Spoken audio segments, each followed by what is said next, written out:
harus kita berjuang. Bagaimana kita di Indonesia ini punya kekuasaan. Tetapi kalau kita rela tinggal di bawah pemerintah yang menolak hukum Islam, kita selalu dilecehkan, kita selalu dihinakan.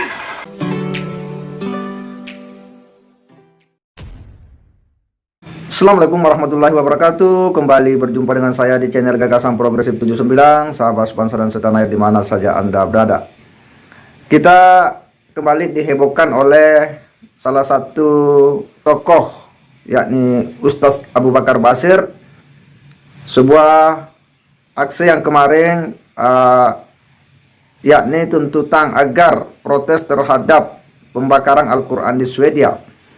Tetapi tidak hanya sampai di situ, ya, bahwa ternyata Abu Bakar Ba'asyir ini lagi-lagi ya menunjukkan sebuah orasi yang kontraproduktif dengan apa yang selama ini kita sudah ketahui, bahwa Ustadz Abu Bakar Ba'asyir ini sudah kembali ke pangkuan Ibu Pertiwi, dalam artian sudah mengakui hukum di negara ini berdasarkan Pancasila dan Undang-Undang Dasar 45.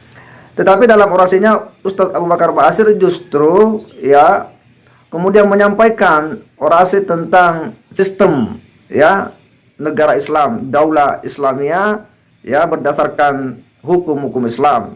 Dan ini tentu hal yang kemudian sangat berbeda dengan apa yang sebelum-sebelumnya kita sudah mendengarkan informasi.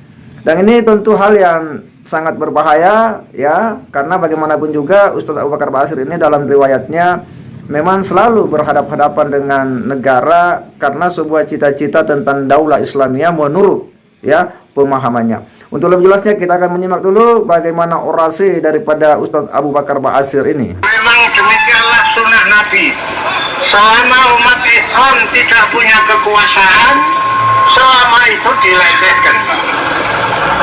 Oleh karena itu harus kita berjuang. Bagaimana kita di Indonesia ini punya kekuasaan. Indonesia ini harus diatur dengan hukum Islam sehingga tepat, sehingga kuat. Tetapi kalau kita rela tinggal di bawah pemerintah yang menolak hukum Islam, kita selalu dilecehkan, kita selalu dihinakan. Di Indonesia misalnya sampai Islam. Ya, sangat jelas ya apa yang disampaikan oleh Ustadz Abu Bakar Ba'asyir dalam orasinya, bagaimana dia kembali menggelorakan tentang ya konsep ya sistem hukum Islam yang harus diberlakukan menurutnya. Bagaimana tidak ya menurutnya bahwa selagi ya hukum-hukum Islam itu tidak menjadi sebuah sistem ya dalam bernegara, maka selamanya kita akan dilecehkan, kita akan direndahkan, kita akan dihinakan. Dan ini hal yang tentu sangat sekali lagi kontraproduktif ya, dengan beberapa bulan ya sebelumnya pernah diberitakan bahwa dia sudah tobat, sadar kembali kepada sistem bernegara dan mengakui bahwa Pancasila dan Undang-Undang Dasar ini tidaklah bertentangan dengan ajaran Islam. Tetapi apa yang ditunjukkan hari ini ternyata kemudian berbeda. Kita tentu ya kembalikan kepada bagaimana para petinggi negara, khususnya aparat keamanan menyikapi hal ini. Karena apa yang disampaikan oleh Ustadz Abu Bakar Ba'asyir tentu berbeda dengan apa yang kita ketahui selama ini. Sejauh ini bahwa hukum-hukum di negara ini itu adalah hukum yang sudah mengakomodir ajaran Islam. Tidak ada hukum di negara ini yang kemudian mendiskreditkan umat Islam, yang merendahkan umat Islam atau menghina umat Islam sebagaimana yang dimaksud oleh Ustadz Abu Bakar Ba'asyir. Dia menyebut bahwa ya selagi para pejabat negara, petinggi negara menolak hukum Islam, maka selamanya kita akan diremehkan. Mana ada pejabat negara yang kemudian menolak hukum Islam? Mana ada di konstitusi kita ini yang kemudian menolak hukum Islam? Sejauh yang kita lihat bahwa sudah banyak produk-produk hukum ya yang bersumber daripada Al-Quran ya dan hadis yang sudah dilembagakan melalui sistem bernegara berdasarkan Pancasila dan Undang-Undang Dasar. Banyak seperti ada undang-undang perkawinan, ada peradilan agama ya yang mengatur kepentingan umat Islam, ada departemen agama dan sebagainya. Itu adalah sekian dari banyak contoh-contoh bagaimana sistem di negara ini telah mengatur kepentingan-kepentingan umat Islam. Sehingga Abu Bakar Basir ini sifatnya ini sangat berbahaya karena bisa berpotensi kemudian memprovokasi umat ya untuk kemudian lagi ikut-ikutan tidak suka dengan pemerintah hari ini.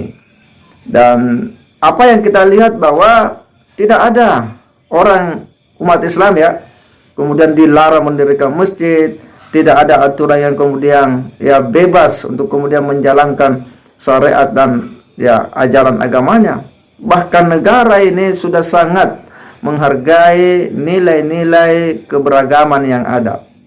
Negara ini adalah negara yang damai, yang mengakui bahwa seluruh umat ya di negara ini ya yang memiliki latar belakang agama dan kepercayaan itu bebas menjalankan syariat menurut agama dan kepercayaannya masing-masing, dan itu negara kemudian menjamin itu semua.